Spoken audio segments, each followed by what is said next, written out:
구약성경 1010쪽, 11쪽입니다.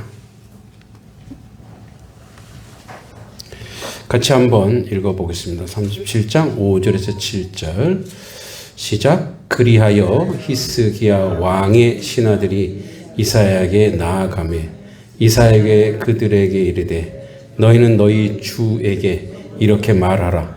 여호와께서 이같이 말씀하시되 너희가 들은 바 아수르 왕의 종들이 나를 능욕한 말로 말미암아 두려워하지 말라.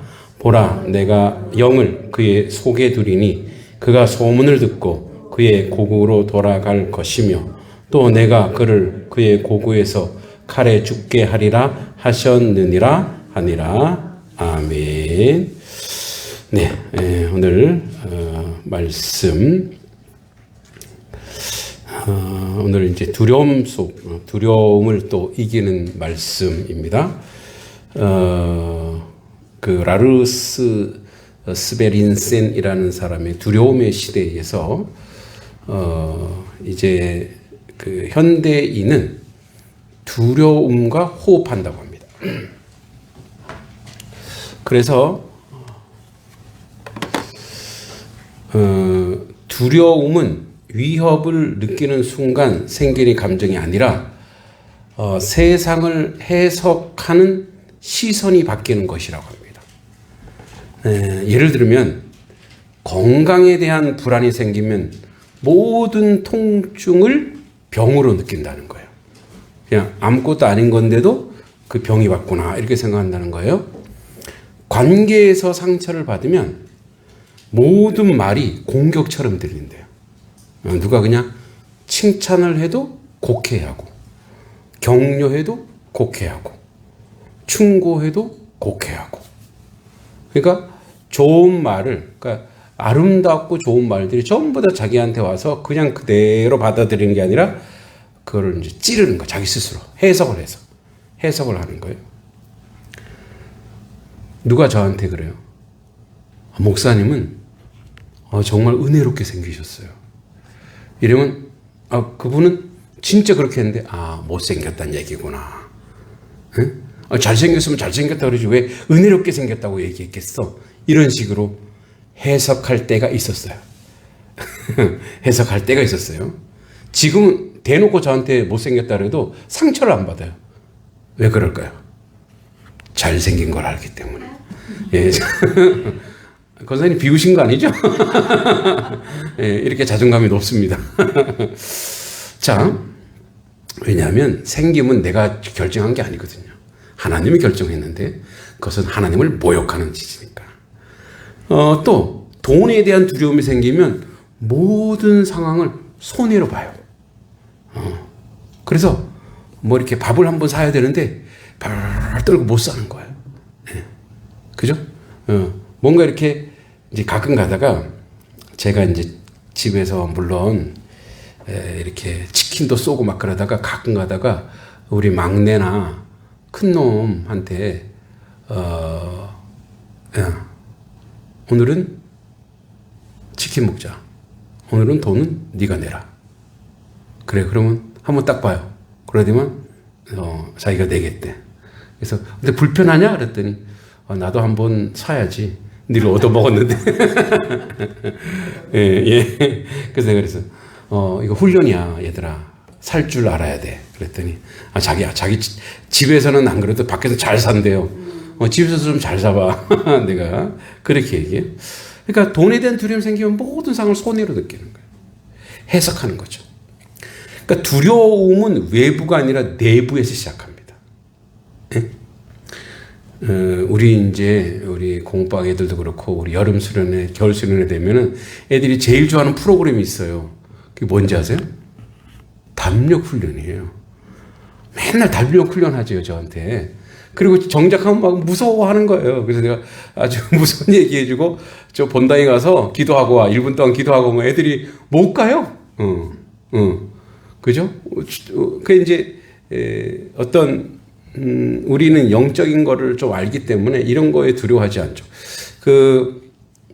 이제 청년 시절에 이제 공동묘지, 그러니까 이 공동묘지인데 이렇게 다 이제 파헤친 거예요. 다 이장을 한 거죠. 거기 뭐를 하려고. 마침 그게 있길래 이제 밤에 거기를 가게 한 거예요. 그런데 거기에 이렇게 관을 넣었던 자리가 딱 사람이 딱 누우면 딱 좋아요. 그 이제 제가 이제 가서 거기 몇 명이 거기서 누워 있는 거 청년들이 예?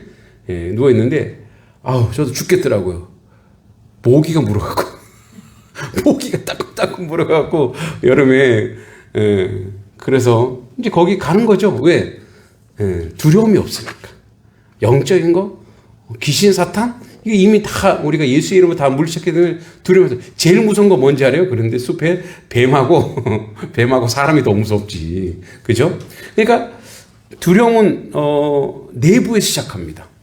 그리고 두려움은 사람을 더 강한 무언가에 의존하게 만들어요. 두려워서 앞으로 일어나지도 않았어요.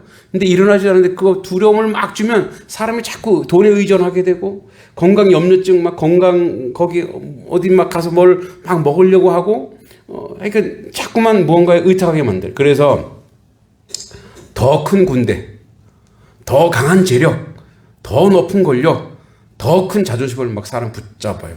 그래서 두려움은 그래서 힘으로 이길 수가 없답니다.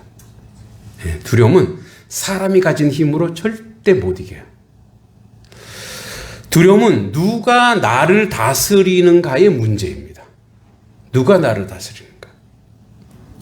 오늘 본문에서 유다와 히스기야가 이 두려움의 정면에 서 있습니다. 이제 기원전 701년 남유다 왕 히스기야, 북이스라엘은 이미 아수르에 의해 멸망했습니다. 공포죠. 이미 이제 기원전 722년에 그러니까 20년 전에 20년 전에 뚜렷할 거 아니에요. 20년 전에 자기들이 같은 동족이었던 북이스라엘은 이 아수르한테 멸망했어요. 멸망의 소문을 한번 들어보세요. 그러니까 예를 들어서 저 북한에 뭐 가령 예를 들어서 그런 건 아닙니다. 오해하지 마십시오. 뭐 러시아군이 중공군이 와갖고 거기를 초토화시키고 막 사람들 잡아 죽이고 막 태워 죽이고 찢어 죽이고 막 그랬다는 공포가 막 와요. 그리고 우리 쳐들어왔다고 생각해 보세요. 예, 그 두려움은 어마어마하죠. 홀로 남은 유다, 아주 작은 나라였습니다. 당시 아수르의 존재감은 아수르는 그 당시에 세계 최강의 제국, 적어도 그 지역에서 세계 최강이에요. 그리고 유다의 30배 이상의 군사력을 가지고 있습니다. 강철 전차를 가지고 있고 공성전 전문가들. 그 공성전은 뭐냐? 성을 뽀개는 거. 위에서 이제 이만한 뭐죠? 쇠 같은 거로 휘휘 던져갖고 성을 이제 대포는 없어도 이 공성전 전문가들이 있어요. 그리고 정복한 도시마다 공포로 다스렸어요. 아수르 왕 사네립은 이렇게 외쳤습니다. 이사야 36장 18절에 너희의 하나님이 너희를 구해낼 수 있겠느냐? 이 말은 단순히 위협이 아니라 신앙적 조롱입니다. 그런 말은 세상을 다스리는 것은 힘이다. 신앙, 믿음, 언약 아무 소용 없어. 그러니까 우리에게 세상이 얘기해줘. 세상에 요즘 그런 말이 있더라고요. 물질 치유, 자본 치유. 그 모든 게 돈이면 이제 회복이 되고 돈이면 치유가 되는 거. 막상 그래요. 막상 겉으로 보긴 그렇단 말이에요. 돈으로 우리 아이들도 용돈을 두둑히 받으면 그분이 고맙고 그분이 감사한 거예요.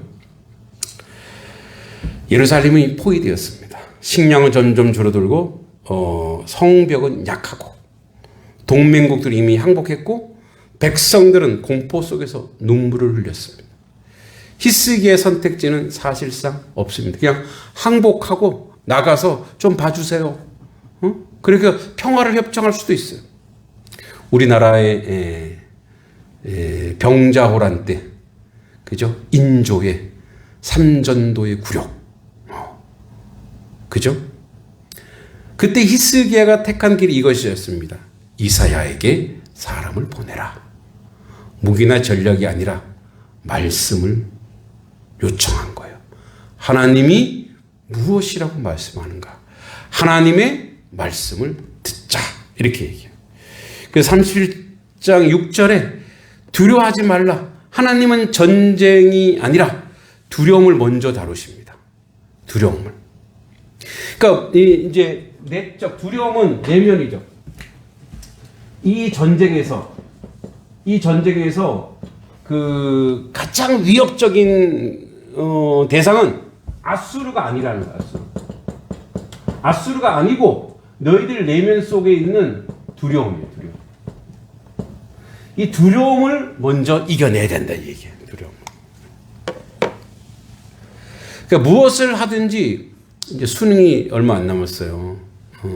이번 주 돌아오는 목요일인데 아이들도 두려움과 싸움이에요.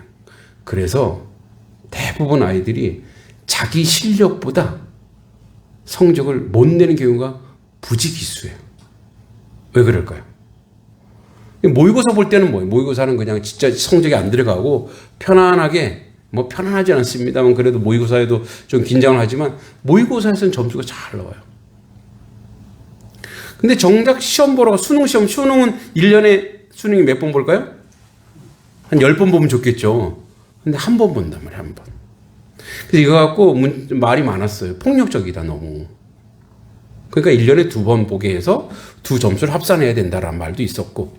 애초에 94년 첫 수능에는 시험 2번 봤어요. 중간에 한 번, 연말에 한 번. 그래서 거기서 평균이 아니라 거기서 나은 점수를 가지고 뭐 이렇게 하기도 했었죠. 그러니까 이제 그래서 아이들이 이걸 일명 시험 울렁증이라고 그래요.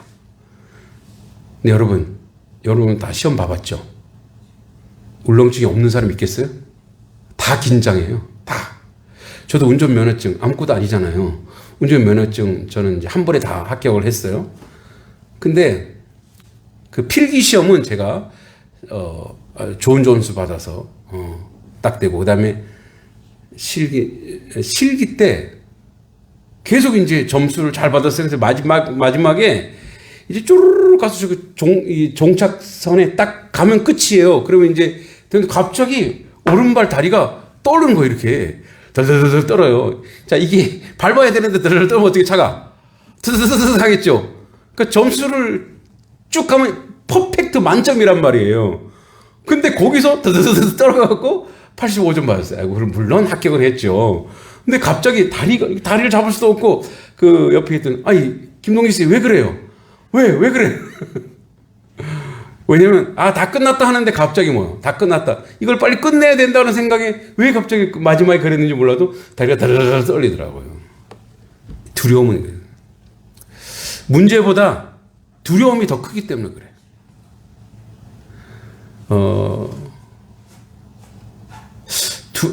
제자들이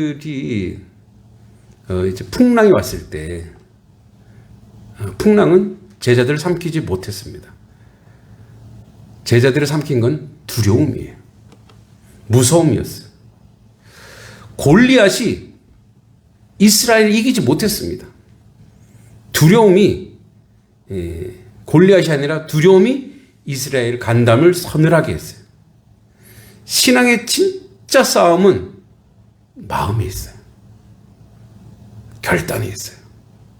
우리가 앞에 주일 성수 기도도 많이 했지만 대부분 우리의 하나님과의 어떤 신앙의 싸움에서 혹시 내가 이렇게 하는 것이 하나님께 나가는 것보다 이렇게 하는 것이 현실적으로 나에게 이익인데 여러분 이렇게 생각하면 돼요. 100배 손해입니다. 아니 1000배 만배 손해예요. 할렐루야.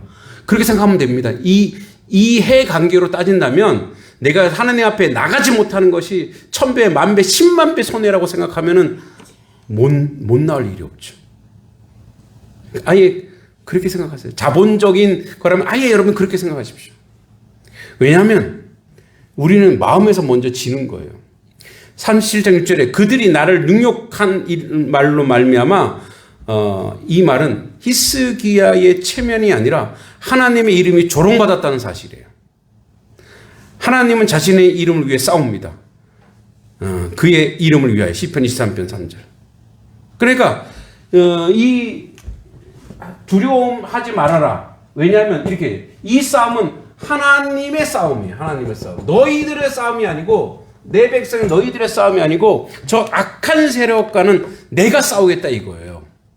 그래서 여러분들이 아까 싸우는 게 아니에요. 불의와 싸우는 건 여러분이 아니에요. 여러분들 그냥 하나님 안에서 하나님 뜻대로 순종만 하시면 되고, 그 싸움의 주권자 주관자란 다 누구시라고요? 하나님 아버지, 하나님 아버지. 여러분들이 싸우는 게 아니에요. 여러분들이 피 흘리는 게 아니라니까요.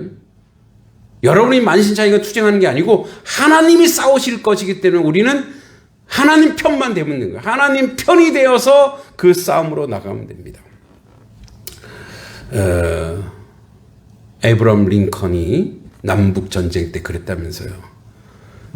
이제 그 부하들이나 이런 사람들이 하나님이 우리 편입니다 이러면서 우리가 이길 수 있습니다. 그 주체가 누구예요? 우리가 주체예요. 아닙니다. 우리가 하나님 편이 되면 됩니다. 우리가 하나님 편이 되면 언제든지 승리할 수 있습니다. 그리고 37장 7절에 내가 한 영을 그의 속에 두어 히스기야가 해야 할 일은 싸움이 아니라 기다림이에요. 하나님이 산헤립의 마음과 상황을 움직이실 것입니다. 하나님의 역사 속으로 한 왕의 생각, 한 소문, 한 두려움, 한 사건만으로도 세상의 흐름을 바꾸실 수 있는 거예요. 이는 오늘 우리의 삶에 그대로 적용되면 우리의 전쟁은 우리의 능력으로 이루어지지 않고 하나님이 움직이시면 끝납니다. 할렐루야. 그래서 37장 7절에 보면 그가 소문을 듣고 돌아갈 것이다. 실제로 역사 기록에 이제 아수르 연대기에 따르면 산헤립이 갑작스런 구스는 이제 이집트 남부인데 지금으로는 이디오피아예요. 구스의 침공 소식을 듣고 유다의 포위를 풀고 급히 후퇴합니다. 그리고 37장 7절에 본국에서 칼에 죽게 하리라. 역사적으로 산헤립은 자신의 두 아들에게 암살당합니다. 역대하 32장 21절에 아수르 기록에도 동일하게 존재합니다. 하나님의 말씀은 역사 속에서 그대로 성취됩니다. 하나님은 우리에게 세 가지의 메시지를 주십니다. 두려움이 오면 상황을 보지 말고 하나님께 시선을 돌리십시오. 이 모든 게 막혀 있어요. 모든 대안이 없어. 길이 없어. 그럼 그때는 기뻐하십시오. 하나님께서 방법이 있다라는 뜻이구나. 하나님께 기도하고 하나님께 아뢰고 하나님께 나오라는 뜻이구나.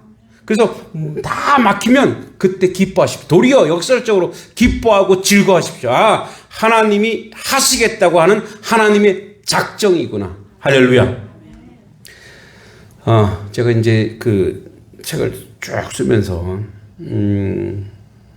그런 고백이 있는데 이 안에 이곳에 부르신 분, 만약 이곳이 인간적으로 세상적으로 화려하고 막 도시고 교회도 크고 뭐 사례비도 어마어마하게 주고 그러면 다 오죠.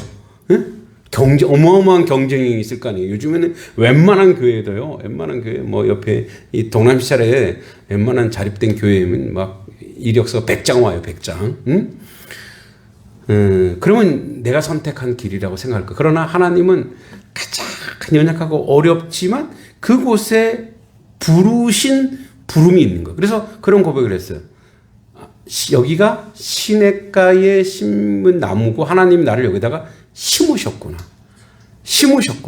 심었기 때문에 우리는 그래서 시냇가에 심었으니까 좋은 것만 본다. 아니요. 시냇가에 심겨 가만히 있는 거예요. 그래서 어떻게 해요? 뭐 여러 가지 봄, 여름, 가을, 겨울이 다 지나가고 뭐든 다 지나가지만 거기에 항상 하나님이 공급하시고 하나님이 동행하시고 하나님이 역사한다는 그 의도와 그 역사가 우리 가운데 있는 거예요.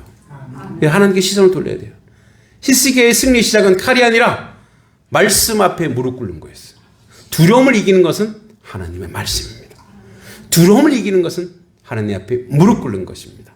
문제를 바로 보려면 먼저 하나님을 바라봐야 합니다.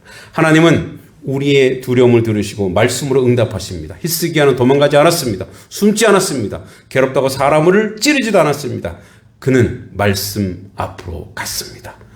오늘 우리의 두려움도 말씀 앞에 놓아야 합니다. 하나님은 이미 역사 속에서 일하고 계십니다. 우리가 보지 못해도 느끼지 못해도 눈물이 마르지 않아도 상황이 바뀌지 않아도 하나님은 일하고 계십니다. 우리는 기다리는 사람입니다. 기다림의 다른 이름은 믿음이라고 하는 것입니다. 결국 두려움의 소식 속에서 하나님은 말씀하십니다. 우리의 삶에서 듣게 되는 소식들이 때때로 우리의 심장을 움켜쥐고 두려움을 줍니다. 병원의 검사, 재정의 위기, 관계의 파국, 자녀들의 방황, 앞이 보이지 않는 미래. 그러나 오늘 말씀은 우리에게 선언합니다. 두려워하지 말라. 이건 누가 하신 거예요? 하나님이 명령한 거예요. 내가 하겠다. 나는 이미 너의 삶 속에서 일하고 있다. 하나님은 우리가 포기하기 전에 움직이십니다. 보세요. 자, 홍해바다가 앞에 딱 있어요. 근데 하나님 인도로 홍해바다로 가서 거기 다 수장하라는 얘기인가? 그래서 홍해바다로 장정만 60만 5천 800 몇 명이더라. 옛날 신대원 갈 때 다 외웠는데 까먹었네. 60만 5천 몇 명, 60만 명이 장정만 60만 명이 거기 가고 그 물에 다 빠져. 그러면 적어도 1인당 한 3식구만 해도 뭐예요? 한 거의 180만 200만 되는데 그 넓은 광장에 바로 앞에 뭐예요? 홍해바다가 있는 거예요. 뒤에는 뭐예요? 세계 최고의 군대, 애국 군대가 오는 거예요. 전차 들고 막아서 죽이겠다 오는 거예요. 방법이 없죠. 근데 그 전에 하나님이 다 준비해 놨다고요. 구름 속에 동풍이 다 준비해서 이제 명령만 기다리는 거예요. 그래서 모세가 지팡이를 앞으로 딱, 그러니까 우리가 할 수 있는 것을 한대요. 모세가 할 수 있는 건 뭐예요? 지팡이 내미는 거. 누군 못해요. 그러니까 우리가 할 수 있는 걸 하는데 하나님은 그 1000배, 1000배, 1억 배의 역사를 이루신다고. 우리는 요만큼 하는 하나님은 뭐예요? 이만큼을 다 준비해 놓고 계시는 줄 믿습니다. 두려워하지 마십시오. 걱정하지 마십시오. 송 권사님 아셨죠? 아침에 저랑 상담한 거 두려워하지 마십시오. 걱정하지 마십시오. 네, 오늘 바로 말씀을 주시네요. 자, 하나님은 우리가 포기하기 전에 움직이시고 우리가 쓰러지기 전에 말씀하십니다. 그러므로 오늘 다시 믿음으로 고백하면 따라서 합니다. 하나님이 하십니다. 하나님이 하십니다. 기도하겠습니다. 주님, 우리의 두려움 가운데 말씀하시는 하나님을 바라보게 하시고 히스기야처럼 문제 앞에서 도망치지 않고 말씀 앞에 서게 하시며 하나님께 이미 역사하신 가운데 일하고 계심을 믿게 하옵소서. 마음으로 평강하게 하시고 두려움 없이 잠잠한 저희들의 삶의 모습이 되도록 주님이 도우시고 인도하여 주시옵소서. 아버지, 외부의 적이나 어려움이나 그것이 우리를 아프고 두렵게 하는 것이 아니라 그 문제는 하나님이 해결할 겁니다. 우리 안에 두려움입니다. 이것을 이겨내게 하여 주시옵소서. 예수님의 이름으로 간절히 기도하옵나이다. 아멘. 하늘에 계신 우리 아버지 이름을 거룩하게 하시며 아버지 나라가 오게 하시며 아버지 뜻이 하늘에서와 같이 땅에서도 이루어지게 하소서. 오늘 우리에게 일용할 양식을 주시고 우리가 우리에게 잘못한 사람을 용서해 준 것 같이 우리 죄를 용서해 주시고 우리를 시험에 빠지지 않게 하시고 악에서 구하소서. 나라와 권능과 영광이 영원히 아버지의 것입니다. 아멘. 우리 하나님 아버지께 영광의 박수 올려드립니다.